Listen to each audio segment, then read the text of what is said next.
comme ni ma ko junjee léegi rek ñu si bëri di sampop laaj Ousmane Sonko taxawaayam wala nekkinam fële ci assemblée nationale ndax lu mën a nekk la par rapport ak delluwaatam fële ci assemblée nationale comme ni ma ko junjee keroog. naam bi mu fa demee le 2 décembre def nu xamaloon ni dafa ñëwoon pour démissionner en tant que député pour rek mën a des fële ca primature continuer di liggéey ak kii di président Bassirou Diomaye Faye ci mbir moomee ñu si bëri jàpp ni dafa xas ba démissionner loolee mënul nekk keroog aussi gis naa kii di Ndiaga Sylla di évoquer condamnation am ci li nga xam ne nag moo di mbirub Mame Mbaye Niang ni loolee dafa nekk une condamnation boo xam ne c'est définitif donc bu dul woon amnistie bi dootul desandi fa li nga xam ne nag moo di ci assemblée nationale. Amadou Ba honorable député moom it dina xam ne Ousmane Sonko démissionné wul dafa suspendre mandat am ba di évoquer sax le nouveau règlement intérieur bu assemblée nationale. ana tey yan leeral nga mën a apporter par rapport ak kaw kii Ousmane Sonko fële ci assemblée nationale. waaw xam nga da nga am loo xam mu nekk lu am solo mooy. nee na daal démissionné après mu nekk suspension. mais ñun nous sommes dans une administration nekkuñu ci mbedd quoi. nekkuñu ci aussi lu ñu tuddee dans un monde informel. donc liy jëmmal lu ñu tuddee démission. c'est la lettre de démission n'est-ce pas. Oui. alors Ousmane Sonko certes moom moo taxaw wax publiquement que je suis venu à l'Assemblée nationale pour remettre ma démission au bureau de l'Assemblée nationale, plutôt à l'Assemblée nationale, et également pour mun dellu concentrer wu ci activité lii du gouvernement bi. Alors mais au cours même des débats le doyen Alla Kane a lu une lettre de suspension, d'accord, du mandat du président, excusez-moi, du député Ousmane Sonko, parce que il faut ñu comprendre lan moo indi boobu débat. dafa am lu ñu tuddee l'incompatibilité gouvernementale mooy tey la fonction de ministre ne rime pas avec le mandat de député, avec le statut de député. Alors s'il le nommé ministre bu démissionner wala nga en tout cas doo siège à l'Assemblée nationale, mais aussi boo nekkee député ñu nawee le ministre doo continuer nekk Assemblée nationale parce qu'il y a une incompatibilité entre la fonction de ministre et le statut de député. léegi nag foofu soo bëggee comprendre mën na nekk wala mënu nekk doo fi nekk di sukkandiku non et cetera war na mun dellu pourquoi du dellu dangay dem ci parce que ici c'est une question de droit et de politique te politique bu ñuy droit ñëw droit mooy dàqe. léegi qu'est-ce que dit la loi ou bien que disent les dispositions législatives et réglementaires et constitutionnelles d'ailleurs. constitution yoo xam lu mu ci wax, règlement intérieur bi am lu mu ci wax, d'accord. léegi ñu dem ci loolu soo demee ci 2001 xam nga constitution bu Sénégal dañ ko laaloon 2001 Abdoulaye Wade moo ko laaloon lu ci des yëpp dañu modifier remplacer abroger remplacer mais ñu ngi am constitution 2001 donc diggante 2001 ba léegi da ngay gis ñu naan révision constitutionnelle maanaam dañuy jël yenn articles yi après ñu daal di ko modifier soppi ko 2001 mu ngi tombé janvier foofu li ñu waxoon ci député membre du gouvernement li ñu fa waxoon mooy la qualité du membre du gouvernement est incompatible avec un mandat parlementaire et toute activité professionnelle publique ou privée rémunérée mooy mandat wu député ak kenn ku ñu tabb ci gouvernement bi àndul mais yemu fa de jamono jooju daf ne alinéa 2e bi mu ne les modalités d'application du présent article sont fixées par une loi organique. jeex na la loi organique c'est le règlement intérieur loolu c'est en 2001.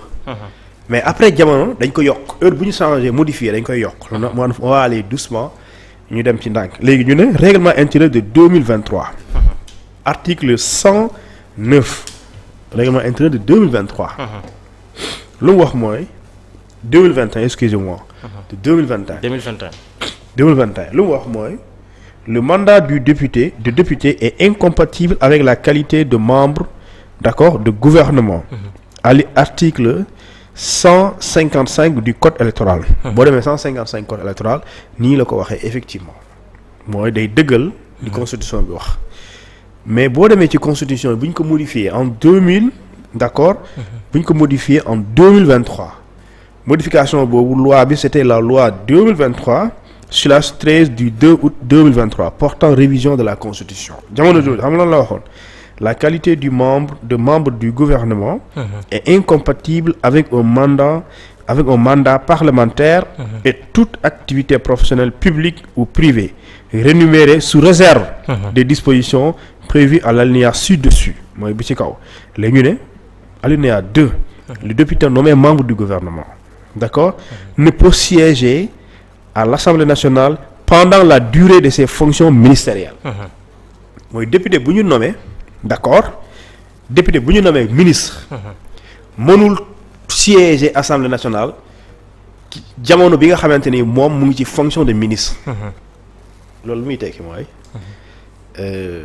tey am na ban député moo xam ne Amadou Ba tey suñ ko nommé ministre dafay démissionner mooy mën a jël exemple ci kaw Abbas Fall waaw day démissionner déw mi xam nga sànq dama la ne 2021 damay indi cas yi nga xamante ni ñoom 2021 dañoo démissionné woon dañoo bàyyi woon Amadou Ba 2020 Assemblée nationale 2024 bi amoon 2024 Abdoulaye Daouda Diallo mu ngi woon ci liste bi dafa nekkoon ministre jour bi ñuy installé Assemblée nationale c'était septembre 24 d'accord 23 plutôt dañoo démissionné Amadou Ba d'accord Cheikh Oumar Anne d'accord Abdoulaye Seydou Sow moom ak Abdoulaye Diallo Daouda Diallo ñoom ñëpp jamono jooju ils étaient ministres mais investis dans la liste des législateurs pour ñu dem nekk député mais bu ñu faloo bu ñu waree installé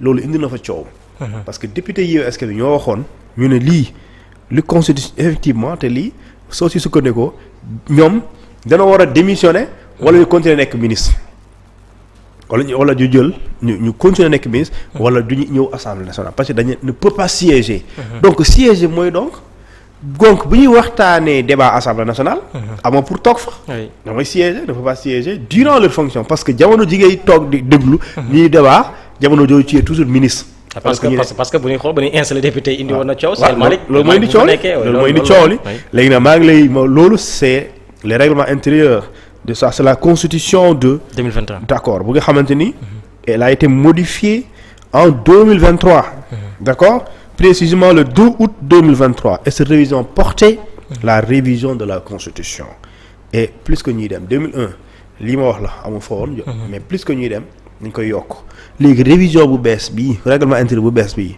lu mu wax xaama dem fa bu bees bii El Malick teg bii nii nga xamante ni conseil constitutionnel war na ci wax bara président di ko promulguer su ko promulguer moom débat wu suspension loolu war nekkatu fi c'est parce que là ça c'est réglé ñëwaat bi moom du mën a nekk la su boobaa day leer parce que li ñu wax fii mooy proposition de la loi numéro 10 2025 portant règlement intérieur de l'Assemblée nationale auteur Mohamed Taïb Daffé Aïssata Tall Sall et Tafsir Thioye article 124 kon yéen ñu yoree règlement intérieur bu bees bi dem leen ci article 124 coow li fa la nekk ay li ñuy wax fii après di nga xam mën na nekk wala mënul nekk après dina ñëw ci Ndiaga Sylla bi foofu ndax loolu taxaw na wala taxawul léegi foofu lu mu wax le député nommé membre du gouvernement ne peut siéger à l'Assemblée nationale pendant la durée de ses fonctions mooy député bu ñu tabb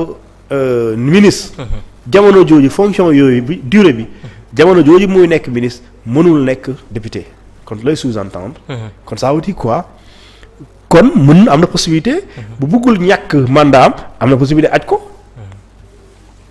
yaa ngi dégg léegi ñu ne la aussi il est provisoirement règlement intérieur bu laa lay wax de mu ne mais il est provisoirement d'accord pourvu à son siège vacant par le suppléant de droit selon les modalités fixées par le code électoral donc mooy lan provisoirement kay mooy remplacement léegi remplacement kay yow kon li nga doon ñu ne dañ lay remplacer provisoirement mais soo ñëwaatee pour jëlaat ko da nga koy jëlaat ki nga remplacer moom day dem yoonam nga remplacer ko donc loolu mooy li nga xamante ni moom lañ fa wax léegi ñu ne la suppléance cesse au moins 1 mois après la fin des fonctions du membre du gouvernement maanaam boo nekkee ministre nga suspendre sa poste député mandat bi ki lay remplacer selon ni ko code bi wax mooy dañ ne liste titulaire liste suppléant loolu la code bi lan lañ la bëgg a expliquer léegi soo demee ne damay dellu gouvernement bu la dàqee wala nga démissionner ci gouvernement bi d'accord pour nga bëgg a dellu assemblée nationale da ngay toog 1 mois ginnaaw bi nga bindee pour ñu war la intégrer da ngay toog 1 mois pour ki la remplacer woon suppléer pour yow nga mën ñëw jëlaat sa place day toog 1 mois. soo génnee gouvernement maanaam Sonko bu nekkutoon premier ministre il va falloir mu toog 1 mois. pour mu remplacer mu jëlaat poste bi nga xam siège bi nga xamante ni ki ko remplacer woon selon le code électoral mu dem jëlaat siège boobu toog fa. léegi nag foofu su dee lii. code électoral bi jàll na parce que c'est code excusez-moi le règlement intérieur de l'Assemblée nationale. il n'est pas encore en vigueur. mais rétroactivité bi aussi du si am loolu du problème. ils ne sont pas en matière pénale. comment non Thioune loolu rétroactivité ci code ci mbir pénal dañ koy évoqué par contre si kaaw li nga xam ne nag moo di Ousmane Sonko parce que démb rek maa ngi gis ñu si bëri ñuy évoqué mbirub rétroactivité par rapport ak boobu le nouveau règlement intérieur bu assemblée nationale naam sax ñi nga xam ne da ngay évoqué le principe du droit acquis sachant que ki remplace Sonko kay da nga bëgg a wax ne léegi puisque moom ñam na assemblée nationale ba ñam salaire léegi kenn xanaa la droit acquis la principe droit acquis loolu Thioune il faut nga leeral nu mbir moom parce que nouveau règlement intérieur bi nouveau règlement bu assemblée nationale ci maanaam moment bi ñu koy promulguer je pense bien que si la war nekk en vigueur voilà mais da nga bëgg a wax ne maanaam suñ ko su entre en vigueur par exemple tey la 12 su entre en vigueur la semaine prochaine c'est-à-dire que du tenir en compte d'accord ça veut dire que léegi les mandats les députés ils sont installés quand le 2 décembre et da nga bëgg a wax ne si on change le règlement intérieur d'accord même si ils sont élus en novembre 2024 24 c'est ça ils sont élus en décembre novembre 2024 ça veut dire que léegi le règlement intérieur du ma leen tënk du mooy tënk député yu ñu élire en novembre 2024 pourtant 2024 le règlement intérieur existé wul c'est-à-dire en novembre 2024 bu dee loolu la le nouveau règlement intérieur bii ñuy waaj a def lu ñu tuddee ñu promulguer ko wala ñu yóbbu ko conseil constitutionnel su jàllee novembre 2024 député yi ñu tabb moom fekk na moom existé tout et pourtant ces députés là fonctionnement assemblée nationale nu muy demee d'accord El Malick Ndiaye nu muy présider assemblée nationale règlement boobu day ñëw tenir compte de ça il faut aussi comprendre que le règlement intérieur du moom la ñu supprimer lépp on a changé des dispositions yoo xamante ni elles étaient floues leeruloon pour leeral ko indi ci yoo xam ne dañ ko ci yokk pour ñu bañ a am li ñu tuddee une certaine interprétation boo xamante ni nit ñi duñu ku ne fii lay kii jaar fii kii jaar fële léegi comme ça lu lëndëm ñu leeral ko lu leeruloo ñu leeral ko nee naa la sànq sooy xool évolution député incompatibilité gouvernement membre gouvernement ak député c'est depuis 2001 foofu dañ la ne ministre mënul nekk député mënul nekk ministre soo bëggee da ngay bàyyi benn bi mais léegi ci bàyyi bi plus que ñuy avancé ma ne la 2021 dañ ne foofu dañu indi lu ñuy tuddee un ministre d'accord un député nommé ministre ne peut pas siéger dans l'Assemblée nationale durant ses fonctions de ministre donc loolu tubaab la si la mooy député ñu ne la boo nekkee député ñu nawee la ministre mënoo siéger Assemblée nationale ça veut dire quoi kon mooy tey mënoo sol lu weex ak lu ñuul dugg ci néeg bi kon buñ la gardien bi boo dalee dugg mu ne la wax la ko yaay tànn nga simi benn bi pour dugg léegi su dee da nga am doole nga dugg ci biir boo duggee ci biir néeg bi foofu yaa ngi fa illégalement moo taxoon 2023 député yi avant ñuy installer assemblée nationale li loolu coow bi nga xam ne gendarme yi xam nga ñëwoon nañu fa loolu bokk na lu njëkk indi coow li parce que dañ ne woon yéen ministres yi Abdoulaye Daouda Diallo Amadou Ba Cheikh Omar Anne amoo leen pour nekk fii parce que ak même Matar Ba su ma juumlee il était député en fait mu ngi woon ci liste bi. ñu leen parce que yéen règlement intérieur 2021 bi lu mu wax dafa leer mooy. mënoo leen nekk ministre ba pare nga nekk député. et puis di siéger. léegi si léegi durant seen fonction de ministre alors que démissionné wu leen. ci seen portefeuille ministériel donc yéen ba léegi vous êtes élu député. donc loolu y a une incompatibilité léegi j'étais obligé d'accord après ça gis naa après ñu démissionné. coolu indi léegi ñu dem ba 2023 bu ñu changé la constitution ñu soppi ci plutôt modifier ko. cette modification moo ne effectivement lu ñu wax ci règlement intérieur bi. d'accord 2021 pour que ne y a une certaine incompatibilité. Le ministre ne peut pas être député en même temps siéger à l'Assemblée nationale il a le choix. d'accord de démissionner d'accord ou pour mu continuer nekk ministre wala bu loo nekkee député nekk ministre da ngay pour mën da ngay bàyyi immédiatement. léegi nag bu dee li nga xamante ni moom mooy li règlement intérieur bii am. foofu dañ ko bind mu leer rek ne provisoirement. soo nekkee député ça veut dire quoi provisoirement kay ci tubaab mooy destiné à être remplacé. loolu lay tekki di. mooy provisoire mooy destiné à être remplacé. donc lu destiné à être remplacé ça veut dire que donc le remplaçant dès l'instant qu'il viendra. puisque moom dañ ko remplacer ça veut dire qu'il suspend donc son poste. léegi su dee yow da nga ko suspendre maintenant yoon mu organiser ne quand tu es ministre.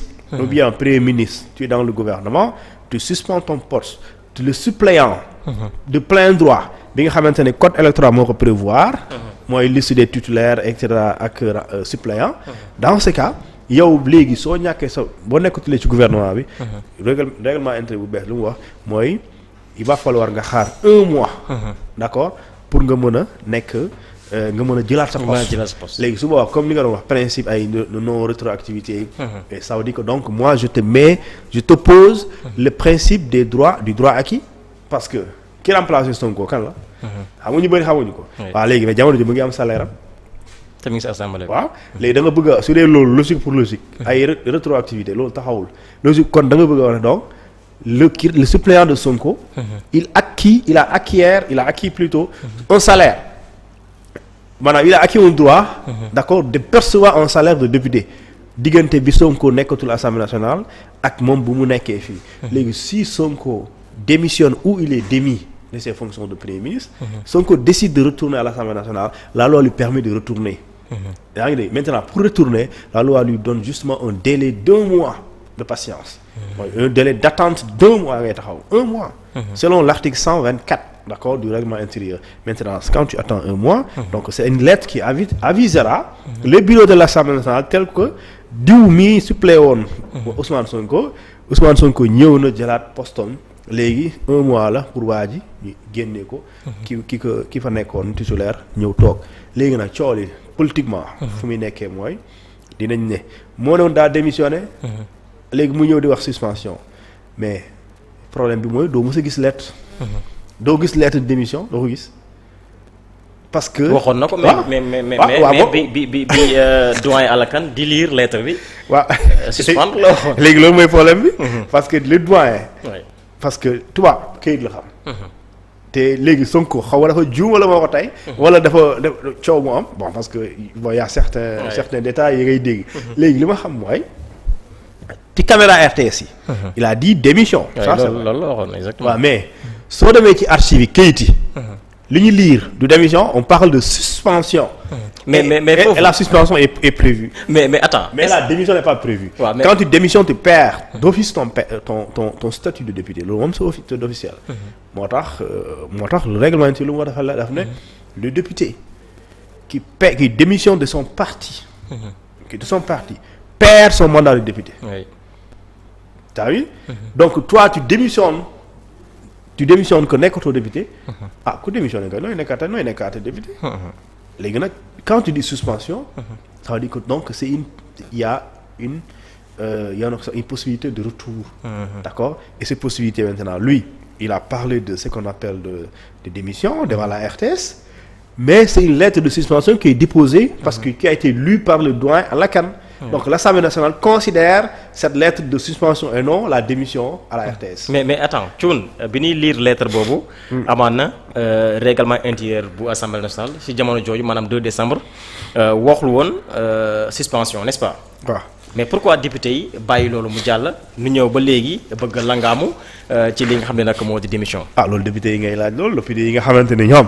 xam nañ ne suspension ak démission bokkul. ñaari mots yu wute la parce que conséquences yi bokkul ñoom la ñu war a laaj lu tax quand on parlait de ce qu'on appelle de démission à la RTS et ici on nous lit une lettre de suspension dañu war a taxaw ci loolu après ñu ne entre les deux ban mooy bu baax bi comme ça loolu débat la di loolu débat la moom waaw léegi mais bàyyi nañ ko léegi xam nga cuun député cuun nu muy def commentaire la et effectivement tey suñ demee ba débat boobu toog xam nga débat boobu kiiwagul c'est une hypothèse débat boobu bu amee c'est-à-dire que yow mënoo am dëgg ci loolu parce que soo demee la ne président assemblée nationale génnee ñu lettre bi bi Ousmane Sonko bindoon ba signé ko jox assemblée nationale ñu génnee ñu ko da ngay gis ñu bind ci lettre de suspension de mandat doo ci gis lettre de démission léegi nag soo ko ci gisul tu vas appliquer ce qui est dit à la RTS et non ce qui est écrit alors que nous sommes dans une administration elle est écrite donc c'est ça le débat donc bu nekkoon en matière pénale donc du ñu mën delluwaat ci li nga xam ne nag mooy li xew la rétroactivité bi ba tey.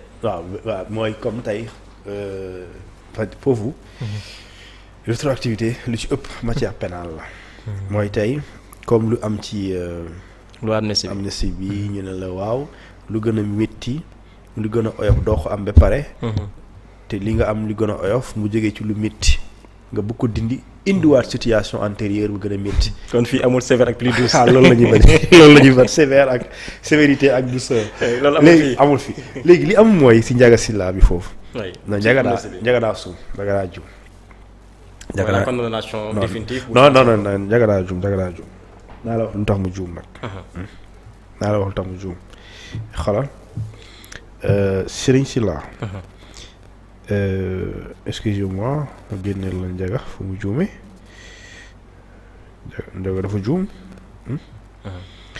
léegi xamul tax ma ne dama juum moom nee na Ousmane Sonko n'a pas la possibilité de retourner à l'Assemblée nationale parce que Ousmane Sonko a été condamné définitivement c'est ça oui loolu la après il évoque le rabat d'arrêt n'est-ce pas ok mais ici Ndiaga Sylla ce qu'il devrait également dire aux Sénégalais c'est que la loi d'amnistie dafa ñëw emporter les faits je dis pour lesquels cette condamnation boobu muy wax mu naan dafa définitive ces faits-là la loi d'amnistie les a emportés maanaam da koy effacer donc si aujourd'hui parce que xam nga radiation moom il parle de radiation n'est-ce pas il parle de radiation article 61 du règlement de la Constitution mais aujourd'hui la radiation est une conséquence de la condamnation définitive n'est-ce pas de la condamnation pénale définitive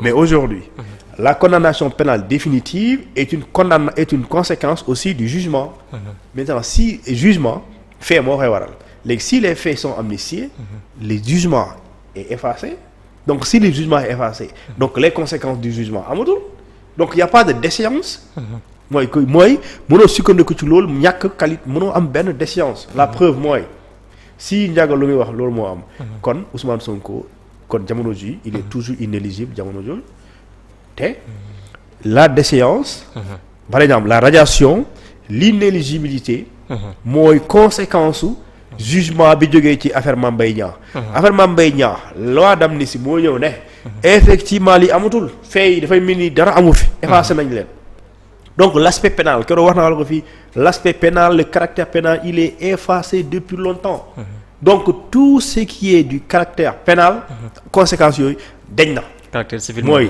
waaw mooy lu ñu tuddee côté inéligibilité amatul côté radiation mais inéligibilité kay boo bu dee mënoo ko ñàkk kay nooy ñàkkee kii sa qualité d'électeur comment on peut te radier le ministre de la justice waaw il va se fonder sur quoi parce que ministre de la justice dañ ne pour ñu radier la Assemblée nationale ministre de la justice mooy saisir Assemblée nationale waa léegi da koy saisir sur la base de quelle lettre comme na lay tuddee lettre bi comme kaw Barthélémy Dias waaw parce que boo koy radier da nga yor décision bi da ngay indi décision de justice d'accord bii wax na waa ji dañ ko condamné définitivement ba pare nga indi ana pénal amu fa. tuddaat na aussi rabat d'arrêt bi confirmer la condamnation définitive. mais le rabat d'arrêt c'est un caractère dafa laal civil dans le rapport d'arrêt on a dit nullement que ne Ousmane Sonko d'accord dañ ko tëj 2 ans 3 ans. dañ leen dafa war a fay 200 millions. c'est ça le caractère civil. donc Ousmane Sonko doit payer parce que la loi d'amnistie moom moo bind. la loi d'amnistie ne préjudicie pas aux droits des tiers. loolu lay tekki. maanaam lépp luy caractère pénal. mën na ko baale effacé na ko wante lépp luy wàllum payoor bu dee état nga war a fay amende da nga koy fay bu dee dommage intérêt ngay fay nga war a fay da nga koy fay waaye lu ci des yëpp effacé na ko waaye léegi bu effacé loolu naka lay amee conséquence parce que ñàkk effacé caractère civil bi moo waral da ngay fay. bu dee jeex na léegi nag effacé aussi caractère pénal bi mooy waral ne. lépp lu ci juddu di conséquence su boobaa du am. léegi nag radiation conséquence la inéligibilité c'est une conséquence d'une condamnation pénale définitive donc ici la condamnation pénale définitive même si elle existe elle a été effacée par la loi d'amnistie bi nga xam ne moo fi am 2024.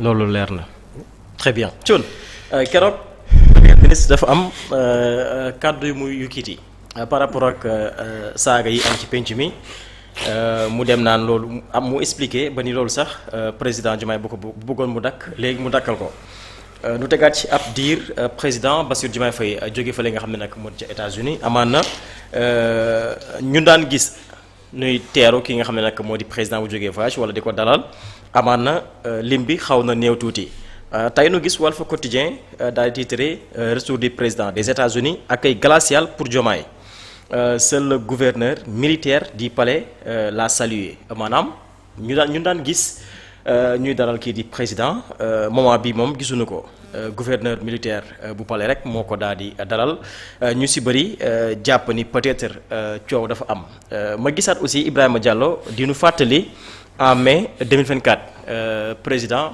mesure bu mu jëloon pour wàññi rek ñi koy gunge buy voyager wala rek ñu koy dalal par rapport ak bu dikkee fii ci biir réew mi tey yow it lan mooy doon sa jàngat ci wàll boobu.